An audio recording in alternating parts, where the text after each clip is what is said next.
O caso da menina de 10 anos que sofreu estupro desde os 6 anos de idade dentro de casa gerou repúdio em todo o Brasil.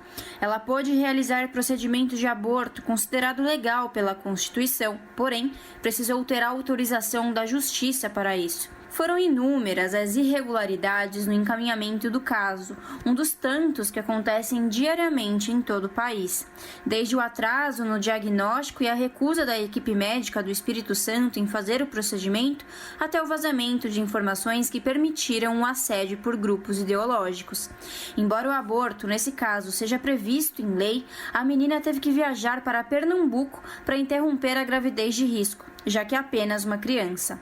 Renata Waxman, membro da diretoria da Sociedade de Pediatria de São Paulo, comenta sobre o significado de objeção de consciência, que é a rejeição do profissional de saúde em realizar alguma atividade que vai contra seus valores pessoais, sejam eles éticos, religiosos ou morais.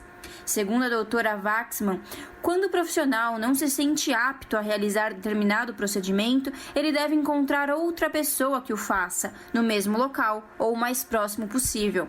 Não deve se abster dessa responsabilidade, muito menos fazer a vítima passar por situação de deslocamento, afirma a médica.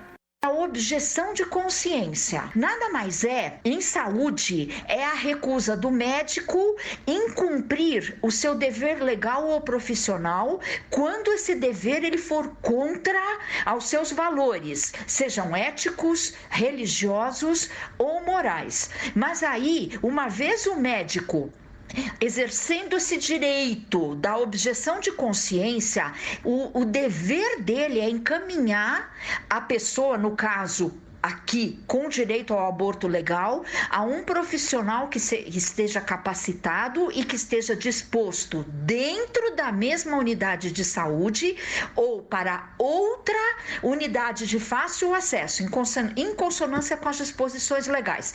Ou seja, o médico, ele exercendo a objeção de consciência, ele não vai, na verdade, poder simplesmente se negar e deixar o caso por isso mesmo. Não, ele tem que encaminhar para alguém capacitado, disposto, se possível na mesma unidade de saúde ou para outra unidade de fácil acesso, em consonância com as disposições legais. Renata Waxman lembra também que não existe idade gestacional limite para o aborto e que, de acordo com o Código Penal em vigência, gravidez em crianças e adolescentes de até 14 anos é crime e não precisa de comprovação por autoridades policiais ou judiciárias. E essa idade gestacional limite não existe.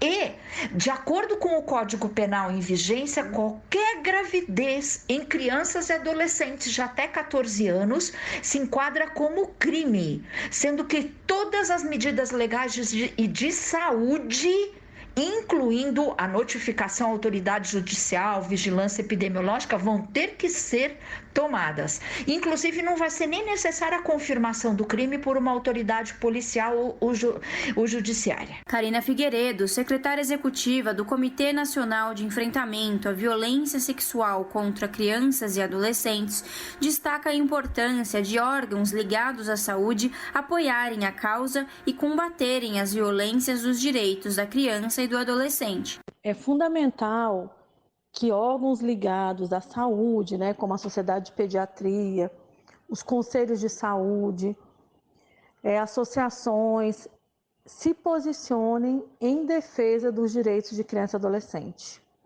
Porque o Estatuto da Criança e do Adolescente ele é muito claro no seu artigo 4º, que é papel da família, do Estado e da sociedade. E isso traz o princípio, que é fundamental para a gente, que é o princípio da atuação em rede, do trabalho conjunto.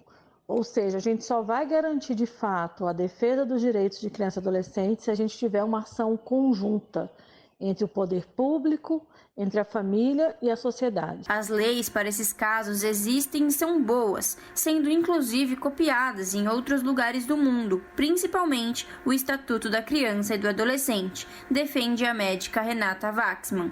Segundo ela, o problema está na falta de conscientização das pessoas em relação às leis. Na verdade, as leis no nosso país, elas já existem, a nossa legislação é muito boa, é muito forte, inclusive ela é até copiada e serve de exemplo para outros países no mundo, principalmente o Estatuto da Criança e do Adolescente. Mas as pessoas de todos os níveis, de todas as profissões, enfim, todo mundo tem que se conscientizar dessas leis, tem que tratar delas, certo? E saber que elas existem para poder tomar os procedimentos corretos. Larissa Borer, Rádio Brasil Atual. Aqui você ouve as notícias que os outros não dão. Jornal Brasil Atual.